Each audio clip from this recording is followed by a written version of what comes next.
you ever do need us, we're around. Well, that's good you explain that, because even for myself, I always thought that PSA was for if your baby was born with some kind of defect. Mm-hmm. And by you explaining that, it made me think like, oh, okay. So it could be for any kind of accident that may happen to where the child may need that nurse to watch over them. And Right. Am I right? Right. And we do, what we do is, it's a continuous shift that the nurse would be there. So we are a long-term, home health. But, unfortunately circumstances happen, and whether it be an accident or maybe something that just happened down the road that's not of any control of anyone and left their child in a state that they needed to be cared for, then absolutely we would come in at that point. So did you also provide therapy services for the families? Even because I know sometimes they do experience loss. Mm-hmm. So what do you do for families? Well, PSA as a company, we typically, our goal is to provide a child with a long quality of life. As we all know, unfortunately, things do happen.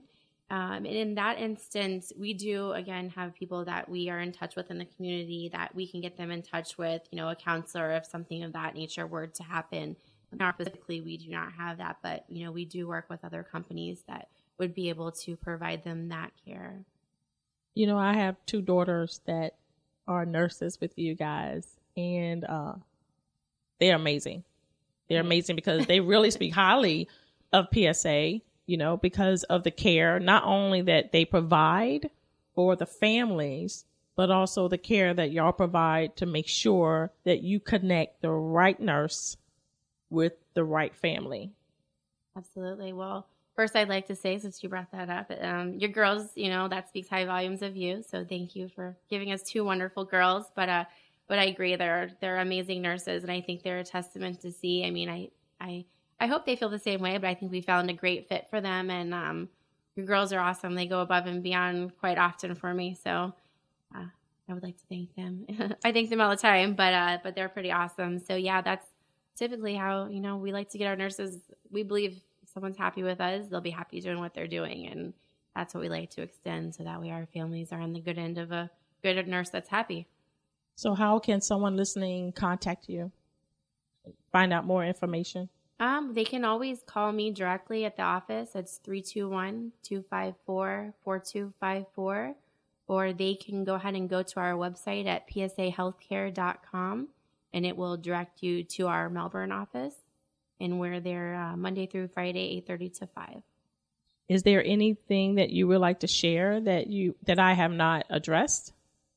I'd just like to tell the community. I mean, there's many nurses in our area that I know work with hospitals or work with facilities. We are a per diem service, so we're always looking for a good nurse to help our families. Unfortunately, when we have a shortage, that means a family is left without a nurse for that day or those hours. And we hate to tell a family that, because that means mom or dad might not be getting sleep, or a family function might be missed because they can't leave the child alone. And, we are per diem. If somebody's working at a hospital, we'll be happy to have you 4 shifts a month or 1 shift a month. Whatever you can give us, we're very thankful for. So if you just want to come meet with me and discuss what we have to offer you, I'd be more than happy to do so.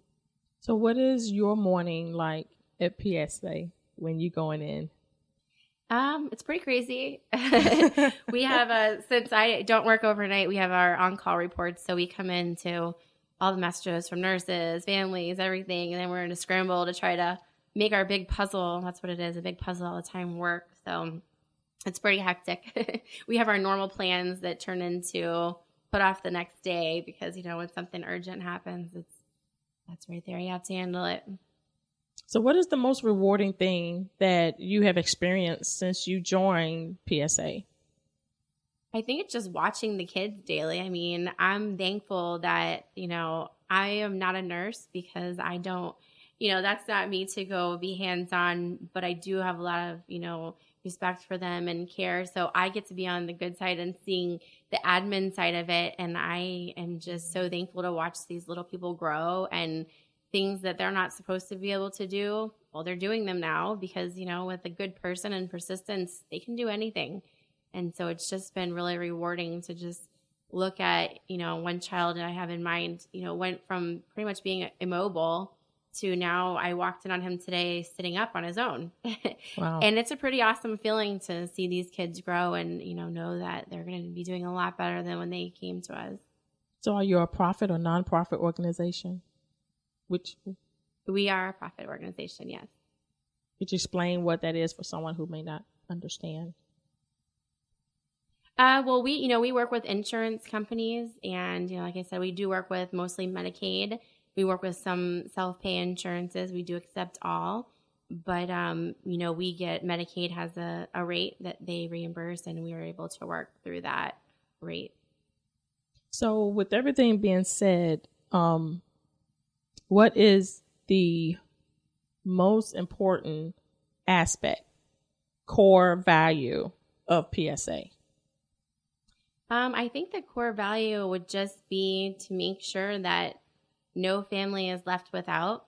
That is a big thing for us, whether our DON needs to go out there on her own and cover a shift, whether we need to take someone from our PPEC to go staff a shift. Like, that's just our goal. We just want families to feel comfortable and know that they are our priority, and we will do whatever we need to do to make sure they're covered and have the ability to work and live their daily lives like they need to. Will you be willing to share some of the success stories with us? I know you shared one, but I'm sure you have more. Yeah, I mean, there is just, I think next door in our daycare for the medically fragile children, that's where you see the most, because I am right there. Unfortunately, I don't get to go out in the field as much as I would like, but, I hear the stories, and next door, I see that we have babies come in that are preemies, and they come into us at 6, 7, 8 months old, and they're still only 6 pounds. And so to see them just be these little tiny people that, it's just crazy. You can see them. Their bodies are so little, but they're acting as a 7-month-old and an 8-month-old. And it's just good. We have the therapists come in and they work with our patients. And so it really is almost like a daily thing. You can kind of see a change. It's like they want to retain. I think a lot of times if patients that are medically fragile aren't given the proper care, it's easy for them to just do nothing, or it's easy for them not to excel. But with the proper treatment and the proper nursing, they go really far. We had a little girl come in, and from what we knew, the family said, oh, she's just angry and we can't really get her to do anything. And she loves on us and is so sweet, and she just wants to be understood.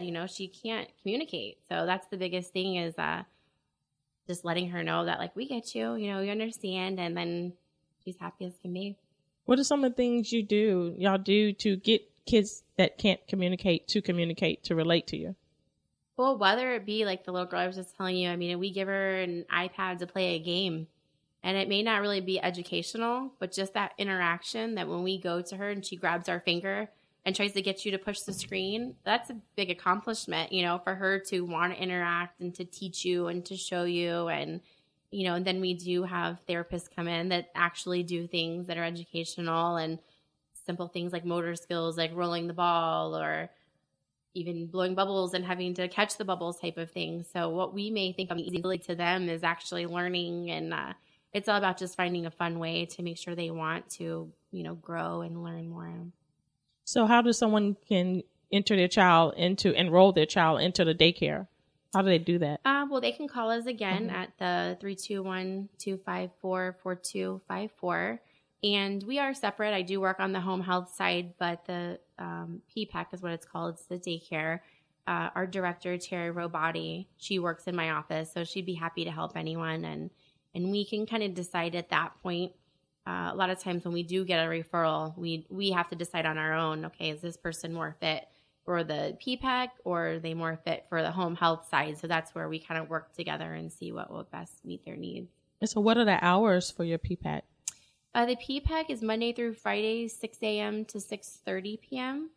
And there is an awesome benefit of transportation if you qualify for that. So if you need to get to work and we're not necessarily on your time schedule, we can provide transportation, so that way you're not having to come out of the way. And then they are closed on holidays. So sometimes what we do is some of our patients that go there are on home health as well. So if it's a holiday that they're closed, we can go ahead and cover them in their home. So you mentioned referral. So would the parent call the doctor and say, hey, I want my child to go over here? And is that how that works? Well, the referrals were like out of the hospital, like we discussed. So if, they were born, as a preemie, or if they had an accident or whatever, the hospital or the doctor's office would typically refer them. And most people know that I believe there's only about 5 PPECs in the state. So we're one of them. And they would just go ahead and get in touch with us. Sometimes word of mouth as well. People hear about us. If you had to, would you use PSA services? Absolutely. Why? I would. Just because I see the quality of nurses that come in. I mean, people that do what we do with pediatrics and at home health, they're in it because they care. They come to us because they like the one-on-one level of treatment. And it takes a special person to want to come and just sit there. I mean, is some downtime. There is sometimes you're going to be busy. So, you have to understand that it's a lot different than being in a facility. But I think we all firmly believe it's a lot better. So I definitely would, just like I said, nobody would do this if it's not for the right reasons. And that's what I see on a daily basis, is that everyone has a pretty big heart, and they just love to see our little ones, excel. Well, thank you so much, Alyson, for coming on to Live with Necee. I appreciate it. You're welcome.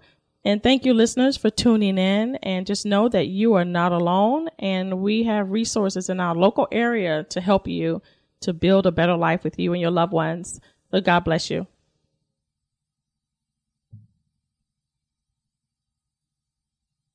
Let's leave it blank and then start over again with the piece that says we have local resources, and then ask her again what her website is, contact information, and how to get started. Okay. All right? And then we'll end it up there, and then you can say, God bless you. Thanks for tuning in, blah, blah, blah, blah, blah. Okay, tell me when. Or I just go. Ready? 3, 2, 1, go. Well, listeners, we're glad that you have, we have local resources in our community. So before we leave, Alyson, can you please share with us Let's start over. Okay. We'll go blank for a few seconds and just say, well, listeners, we do have resources in our area. Gotcha. Okay. Ready? 3, 2, 1. Well, listeners, we do have resources in our area. And Alyson, can you please share us again? How can our listeners contact you? Yes, our website is psahealthcare.com. But I think the easiest way you can get in touch with me is just go ahead and call me directly at 321-254-4254. Thank you, listeners, for tuning in to Live with Necee. I am your host, Opal Bailey. God bless you. Do you want to do it one more time? Yes. All right. It is not me, okay? Okay, so let's start again with we have listeners. We do have resources in the area, and one of ours is PSA. And Nelson, can you tell us how the website, blah blah blah blah blah. Okay, ready? 3, 2, 1. Well, listeners, we do have resources in our area, and PSA is definitely one of them. So, Alyson, can you please share how they can contact you? Yes, our website is psahealthcare.com. And if you'd like to go ahead and just get in touch with me in a quick, easy way, it's 321-254-4254. Thank you, listeners, for tuning in to Live with Necee. I am your host, Opal Bailey. God bless you.